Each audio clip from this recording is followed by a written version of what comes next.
Hello गाइसहरु एउटा एकजना भाइ रनिङमा जाँदैछ। हाम्रो गाउँठाउँमा यस्तो इन्द्रेणीको त्यो 7 रङ्ग भन्ने चाहिँ देखिरहेछ। उ पर हेर्न सक्नुहुन्छ है। अनि यो गाउँठाउँ यो चाहिँ स्वास्थ्य भनौँ अस्पताल। त्यो इन्द्रेणी कति मजाले तल लेकदेखि तल झरेको छ। म चाहिँ सानो कामको लागि गाउँ जानु लागेको। म चाहिँ लेकदेखि इन्द्रेणी सानो देखिरहेछ। इन्द्रेणी सानो म चाहिँ गाडी रोड भर्खर गइरहेछ। गाडी जान्छ तर झारजङ्गलले भरिरहेछ। यहाँ एउटा साँढे गुरु सानो बर छ है, 4-5 वर्षे। ताल परे मलाई पनि हान्न खोज्छ है। यही खतरा छ है, तर साँढे हो है।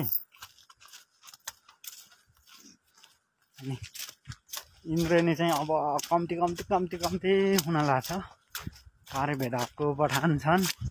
मेरो मान्छे यहीँ पनि पछि दौडेर आइरहेछन्।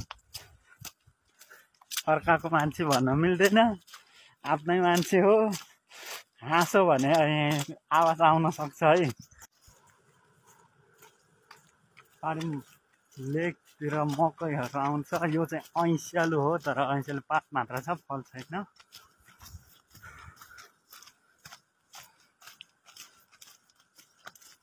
सहरतिर तितेपाती के भन्छन्। यो चाहिँ हाम्रो चाहिँ बाख्रापाती, भैँसीपाती के पाती। यो त जङ्गलै हुन्छ, घरको छेउछाउ सबै ठाउँमा हुन्छ। इन्द्रेणी गएको ठाउँ चाहिँ सबै गइसक्यो। अहिले इन्द्रेणी भर्खरै आएको थियो, अहिले चाहिँ